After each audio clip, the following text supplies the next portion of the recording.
Aloha, welcome back to the Anxiety Coaches Podcast. I'm your host and coach, Gina Ryan, and I'm so happy to be with you again today as we consider the many ways to bring your mind and body back to its natural peace and calm. Welcome, everybody, to the Anxiety Coaches Podcast, and I know that you have been waiting for more guests to come on. And so today I am blessed, actually, to have John Ashraf with us. He is a world-renowned mindset and success expert, and he's appeared on numerous shows such as Larry King Live, Anderson Cooper, and the Ellen DeGeneres Show. And he has built, this is the important parts, he has built 5 multi-million-dollar companies, written 14 books, including 2 New York Times bestsellers, and he's appeared in 16 movies, including ones that you know of, the blockbuster hit The Secret and Quest for Success with Richard Branson and the Dalai Lama. He's passionate in helping people tap into their brain's superpower so that they shatter limitations and achieve their fullest potential. And that's why I thought he would be such a fabulous guest for us. John founded myneurogym.com, which is revolutionizing mindset coaching and mental fitness training. And his powerful Inner Size app, which I looked into, and it's actually very cool. It helps people rewire their brain for unstoppable success. And John's here to talk about that with us today because, as all of you listening know, this isn't a one-shot deal. We don't just listen to a podcast and everything changes. This takes our practice. So welcome to the show, John. Hi, Gina. It's great to be with you and your audience. Thank you. Thank you. You're someone that I've known of way back since the Secret days, and I know you have done so much work since then. What I love about your work is that it continued to grow. It continued to change. Haven't we learned a lot since those days? Oh my God, have we ever? Yeah. It's incredible. So I like to start because one of the things that I remember and I share with my listeners is that our challenges are often our greatest teachers, and they move us along in life. And you've been around a while now. I've been around probably a lot longer than you, but you are not a young chick. So I am fascinated by how people got to where they are. And I wondered if you could start by sharing a little bit about your journey, how you got here, what brought you to this kind of work. Oh, well, it's a great question. And hi, everyone. A lot of insecurity, a lot of family challenges, alcoholic father, gambler father, hardworking father, beat my ass off father, high school challenges, grade school challenges, principal challenges, teacher challenges, jail, the morgue possibilities as a young age because I was doing illegal things, getting into a lot of trouble, moving from one country to another where I didn't know the language and feeling insecure at a very, very young age and falling behind, just feeling stressed a lot as a child, brought me to here. And my teen years, like 12 to 18, turmoil, just turmoil. And then something changed. My brother, who was really actually concerned for my well-being and safety, and I did have a friend who died. I had another friend who went to jail, and we were all part of a little gang. So not talking about things that aren't true or weren't possibilities. And he was concerned for me. And he asked me if I would meet this friend of his who he was teaching tennis to. And then I would, if I said yes, I'd have to take the train from where I lived, 350 miles from Montreal to Toronto, to meet this guy. And his name was Alan Brown. And I took the train 5.5 hours. My brother picked me up, went over to the restaurant. And Mr. Brown, who's a very successful real estate developer, very calm, very present, philanthropist, and a highly, highly successful entrepreneur with like 7 real estate offices, building sites of homes all over Toronto. asked me why I was feeling that way. What was I doing with my life? And I really didn't have any answers other than, I want to make some money. I want to fit in. I left high school at grade 11. My father beat the hell out of me as a kid because I wouldn't do well in school, and I got in trouble with the law. And he says, "Okay, I understand that. I'm sorry." And he said, like, "What are your goals and dreams?" Mm. I said, "Well, at the time, I was making $1.65 an hour. I was Mhm. living with my parents and didn't have a car. I was working at this shipping department that I hated for an electronics company. Many of you know it's called Philips Electronics. Mm. And my life was a mess. I was miserable. I was unhappy, except for when I was with my little street gang and or my little posse. And so he asked me some questions about what I wanted to achieve. And I told him those three things. He goes, "That's nice." He said, "But what else do you want to achieve?" And I said, "Well, I haven't even thought about that." And he gave me a document, like a document with some questions on it. And he asked me to Mm. answer these questions. And, the first question was like, "At what age do you want to retire?" And I thought that was a crazy question because I was 19 at the time. And second question, what net worth do you want to have? And I asked him, what does net worth mean? Where do you want to travel? What kind of lifestyle do you want? Who do you want to help? How do you want to feel? And I just like, what am I supposed to write here, Mr. Brown? He said, just imagine. And so I wrote down a whole bunch of stuff. And he looked at it and he says, "Oh, that's great. You want to travel the world. You want to have nice clothes. You want to retire your parents. You want to give money to charities. And you want to have a good life." I said, "Yeah, I do." And he goes, "I'm going to ask you one question. And the answer to this question will determine whether you achieve all of these things." In the back of my mind, Gina, I was thinking, yeah, sure. One question is going to determine if I achieve all of these things. And he leaned in and he said to me, "John, are you interested in achieving these things, or are you committed to achieving them?" Oh, And I said to him, I said, that's an interesting question. I said, like, what's the difference? And this changed my life. wow. It's this of over 1 million people. If you're interested, you do what's easy and convenient, and you come up with stories and reasons and excuses about your present circumstances or your past or him or her or them or it, and it controls your life, and you just keep living the same present moment of this negativity and this awareness and this focus, and you keep reinforcing and repeating those patterns. He says, but people who are committed to a better future, mentally, emotionally, physically, financially, Mm. says they upgrade their identity to match the new destiny. They upgrade their beliefs about what's possible. They upgrade their skills so that they're more aware, okay, of their thoughts, their emotions, their behaviors, their expectations. He says they develop new empowering habits that match the new vision and goals they want versus repeating more of what they don't want. So he looks at me and he says, "So now that you know, which are you?" And Gina, I don't know why. I'm just so tired of being so sick and tired of my results in my life because I was embarrassed of it. I was ashamed of it. I was self-judgmental about it. I didn't feel smart enough, good enough, worthy enough. And out of my mouth just came, "Well, I'm committed." And then the most beautiful thing in the world happened.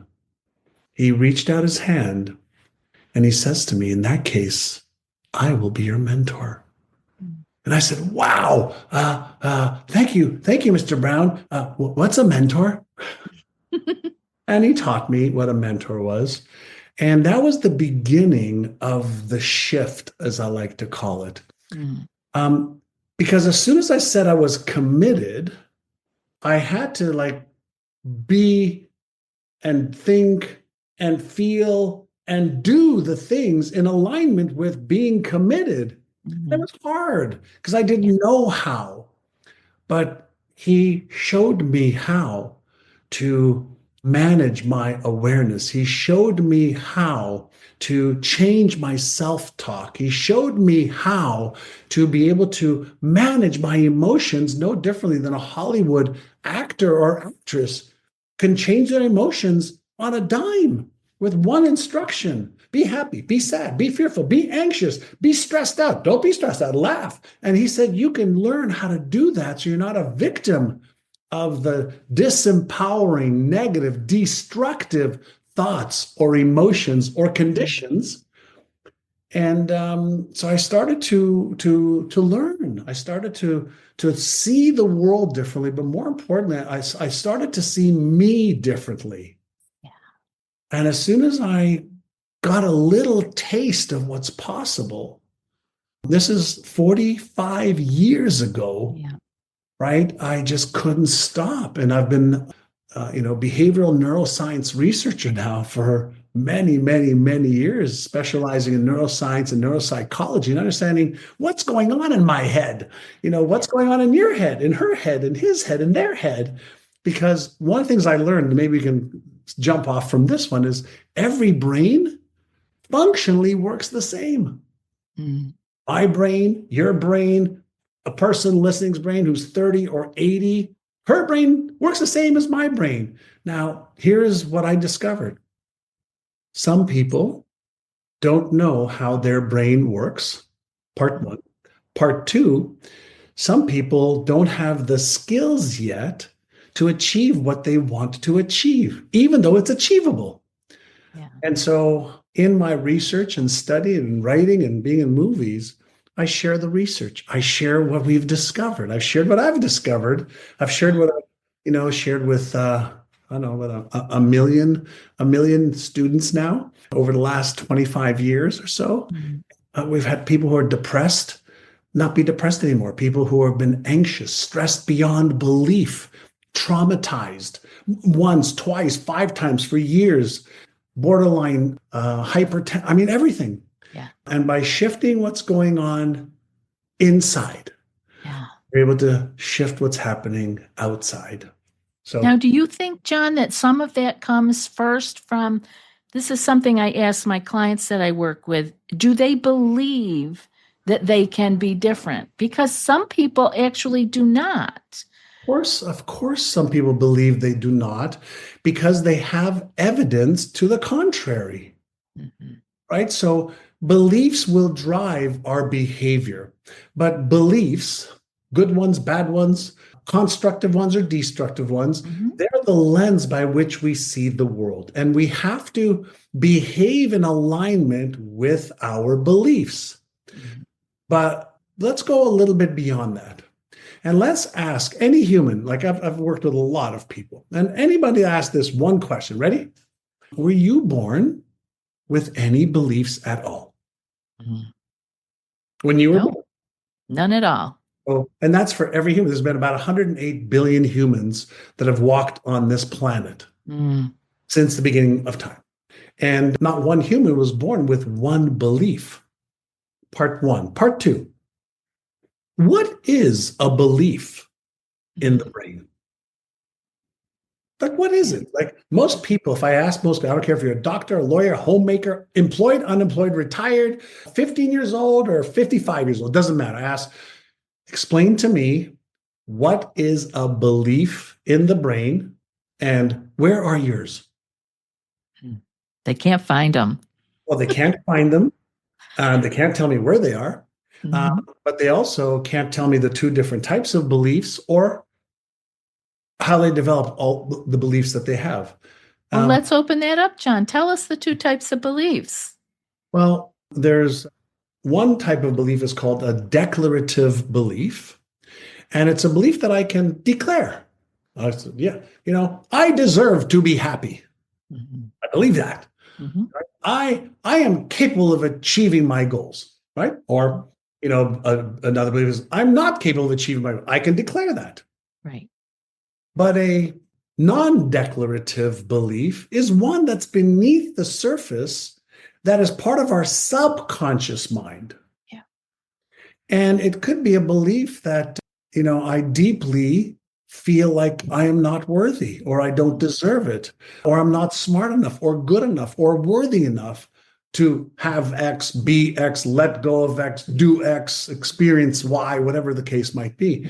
So we have these two types of beliefs that are always at play, and it formulates our story.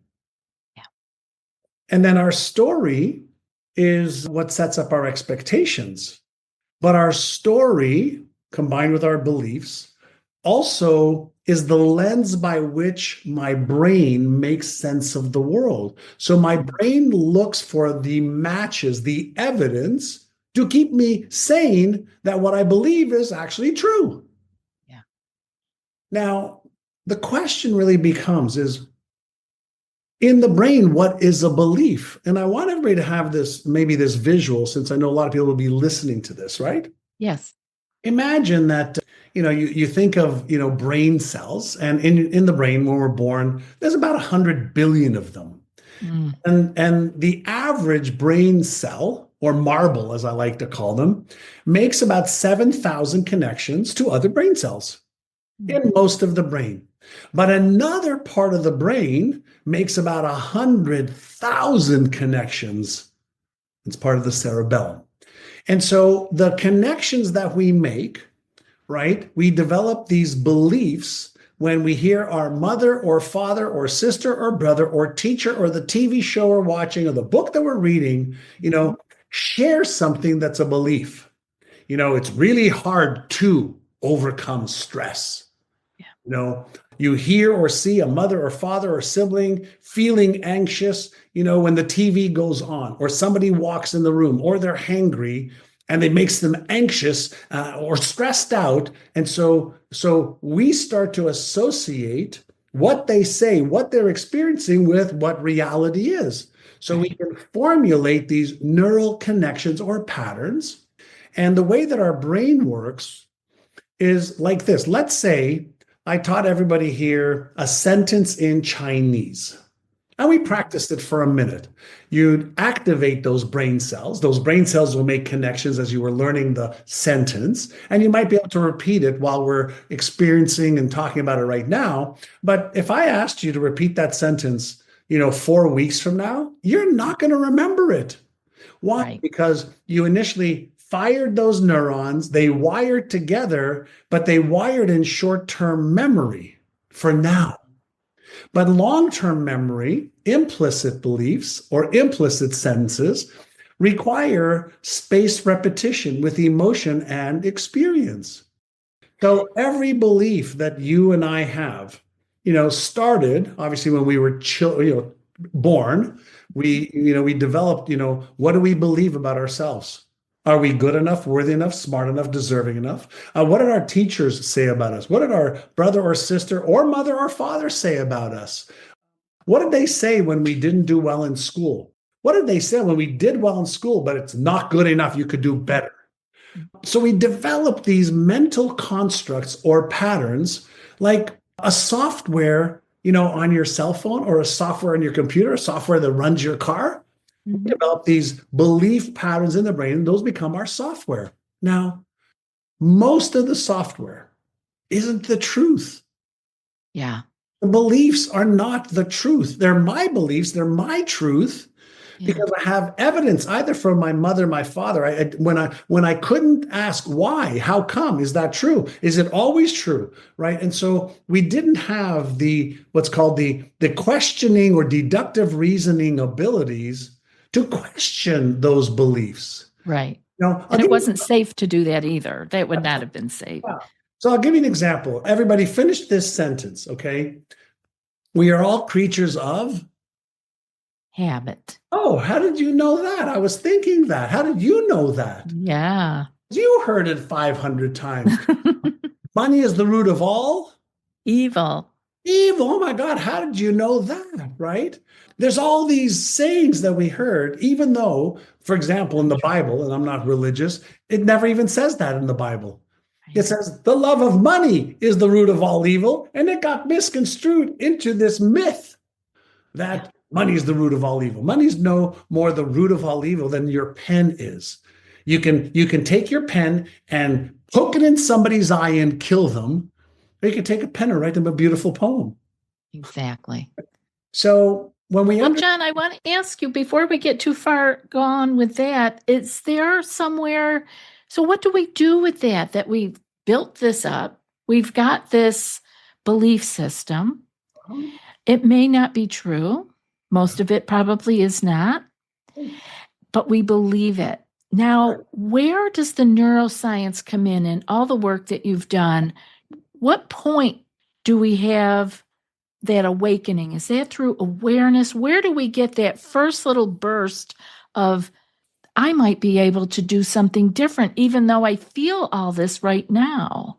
My conversation with John has been incredible so far. We've explored the power of the mind, how our thoughts shape our reality, and the first steps to rewiring our brain for success. And I know there is so much more to uncover. So we're going to pause here and wrap up part 1, but don't go anywhere because in part 2, we're diving even deeper. John will share practical strategies to break through mental blocks, the science of reprogramming limiting beliefs, and how to take action today toward the life you truly want. Make sure you're subscribed so you don't miss it, and I'll see you in part 2.